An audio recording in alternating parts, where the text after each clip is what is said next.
Selamat pagi teman-teman semua. Perkenalkan kami dari kelompok 4. Di sini kami akan mempresentasikan teori belajar konstruktivisme. Dan terhormat kepada dasar pengampu Budul Husna SPD NPD. Submateri yang akan kami bahas, yang pertama ada pengertian teori belajar konstruktivisme, yang kedua teori belajar konstruktivisme menurut Dian Piaget dan Lev, yang ketiga strategi belajar sesuai teori dari Lev, yang keempat skenario pengimplementasian strategi belajar Lev dalam pembelajaran materi dan kaitannya dengan kebudayaan lokal.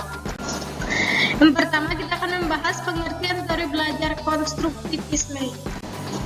Konstruktivisme berasal dari kata konstruktif dan isme. Konstruktif yang berarti membina, memperbaiki, dan membangun, sedangkan isme dalam kamus bahasa Indonesia berarti paham atau aliran. Konstruktivisme merupakan aliran filsafat pengetahuan yang memandangkan bahwa pengetahuan kita merupakan hasil konstruksi kita sendiri. Pandangan konstruktivis dalam pembelajaran mengatakan bahwa anak-anak diberi kesempatan agar menggunakan strateginya sendiri dalam belajar secara sadar, sedangkan guru yang membimbing siswa ke tingkat pengetahuan yang lebih tinggi.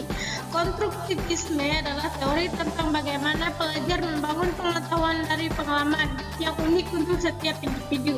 Teori belajar konstruktivisme adalah sebuah teori yang memberikan kebebasan terhadap manusia yang ingin belajar atau memberi kebutuhannya dengan kemampuan menemukan kegiatan atau kebutuhannya tersebut dengan bantuan fasilitas orang lain. Kedua, teori belajar konstruktivisme menurut Jean Piaget dan Lev Vygotsky.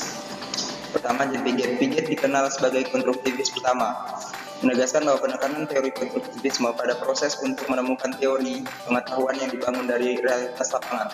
Peran guru dalam pembelajaran menurut teori konstruktivisme adalah sebagai fasilitator atau moderator.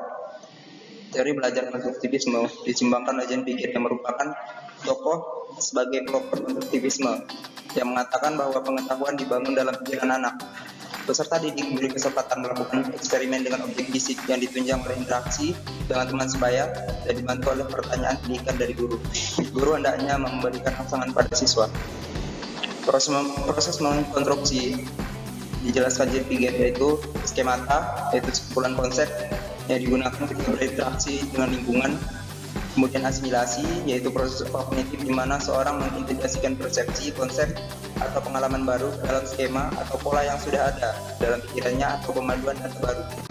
Kemudian ada akomodasi, yaitu dalam menghadapi rangsangan pengalaman baru, seseorang dapat mengasimilasikan pengalaman baru dengan skemata yang telah dipunyai. Akomodasi yaitu penyesuaian struktur kognitif terhadap situasi baru. Kemudian ada keseimbangan, adalah antara asimilasi dan akomodasi, sedangkan diskualifikasi adalah keadaan di mana tidak seimbangnya proses asimilasi dan akomodasi. Dari penjelasan di atas menunjukkan penekanan Piaget terhadap pemahaman yang dibentuk sesuatu yang berhubungan dengan logika, konstruksi pengetahuan universal tidak dapat dipelajari secara langsung dari lingkungan. Hal yang paling mendasar dari penemuan Piaget adalah belajar pada siswa tidak harus terjadi karena seorang guru mengajarkan. Piaget percaya bahwa belajar terjadi karena siswa memang mengkonstruksi pengetahuan secara aktif. Kedua, Lev Vygotsky. Lev Vygotsky adalah seorang sarjana hukum, tamat dari Universitas Moskow pada tahun 1917. Kemudian, beliau melanjutkan studi dalam bidang filsafat, psikologi, dan sastra pada Fakultas Psikologi Universitas Moskow dan menyelesaikan studinya pada tahun 1925 dengan judul disertai De Physik Vygotsky, menekankan pentingnya memanfaatkan lingkungan dalam pembelajaran. Lingkungan sekitar siswa meliputi orang-orang, kebudayaan, termasuk pengalaman dalam lingkungan tersebut. Konstruktivisme menurut pandangan Vygotsky menekankan pada pengaruh budaya. Vygotsky berpendapat fungsi mental yang lebih tinggi bergerak antara interpsikologi melalui interaksi sosial dan intrapsikologi dalam benaknya. Berkaitan dengan pembelajaran, Vygotsky mengemukakan 4 prinsip, yaitu pembelajaran sosial, ZPD, masa magang kognitif, dan pembelajaran termediasi. Inti teori Vygotsky adalah menekankan interaksi antara aspek aspek internal dan eksternal dari pembelajaran dan penekanannya pada lingkungan sosial pembelajaran. Yang ketiga, strategi belajar sesuai teori dari Lev Vygotsky. Vygotsky mencari pengertian bagaimana anak-anak berkembang dengan melalui proses belajar di mana fungsi-fungsi kognitif belum matang, tetapi masih dalam proses pematangan. Vygotsky membedakan antara actual development dan potensi development pada anak. Menurut teori Vygotsky, zone of proximal development merupakan celah antara actual development dan potensial development, di mana antara apakah seorang anak dapat melakukan sesuatu tanpa bantuan orang dewasa dan apakah seseorang anak dapat melakukan sesuatu dengan arahan orang dewasa dan kerjasama dengan teman sebaya.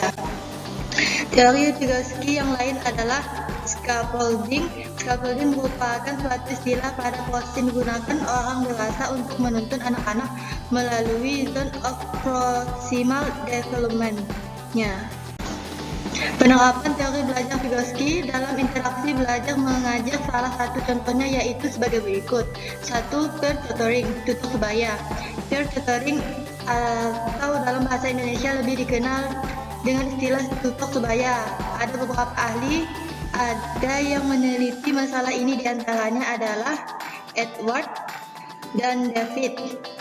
Dalam American Education Encyclopedia menyebutkan pengertian tutor sebaya adalah sebuah prosedur siswa mengajak siswa lainnya.